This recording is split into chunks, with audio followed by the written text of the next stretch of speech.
জুবিনদাৰ সৎকাম হৈ নাযায় অহা কাইলৈকে এইটো কোনো ধৰণৰ দল সংগঠন প্ৰশাসনে বন্ধ দিয়া নাই আমি নিজৰ নিজৰ ব্যক্তিগত ফালৰ পৰা আমি বন্ধ ৰাখিছোঁ আৰু চবকে অনুৰোধ কৰিছোঁ আমাৰ অসমৰ সম্পদ এটা নোহোৱা হৈ গৈছে সেই সম্পদটোক আমি কেনেকুৱাকৈ জীয়াই ৰাখিম আগলৈকে সেইটোৰ কাৰণে আমি সমগ্ৰ অসম বন্ধ কিন্তু কোনো দিয়া নাই আমি মানিছোঁ কাৰণ আমাৰ মৰম আছে সেইকাৰণে আমি মানিছোঁ সেইকাৰণে আমি আহিছোঁ সেইকাৰণে আমি নিজে জানি এটা সৰু সুৰা তামোল পাণৰ দোকানো বন্ধ কৰিব আজি সৰু সুৰা তামোল পাণৰ দোকান হওক কাপোৰৰ দোকান চব বন্ধ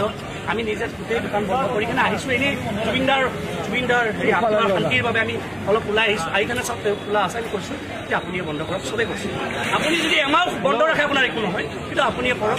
সেইটো কৈছোঁ এমাহ বন্ধ ৰাখিলে আপোনাৰ একো নহয় আপুনি এটা কাম কৰক বন্ধ কৰক আমি কৈছোঁ আৰু এটা দিন কালিতো থাকে হ'ব কালি বাবে তাৰ সেই দিন ঘূৰি নাহে পৰিৱেশ বেয়া হ'ব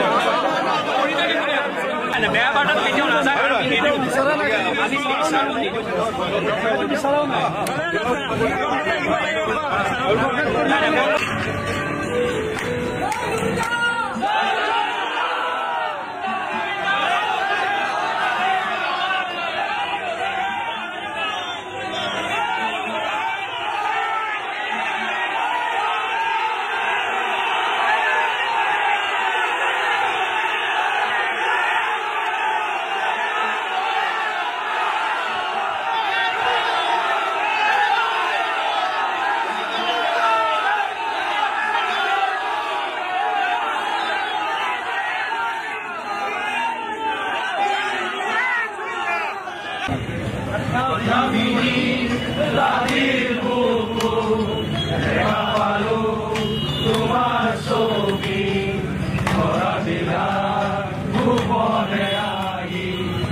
আমি সকলো হাত জোৰ কৰি অনুৰোধ কৰিছোঁ আছো যিহেতু আমি এটা সৰু সুৰা ব্যৱসায় প্ৰতিষ্ঠান হৈ কিনে আমি বন্ধ কৰিছোঁ আপোনালোকেও বন্ধ কৰক অনুৰোধ কৰিছোঁ হাত যোগ কৰিছোঁ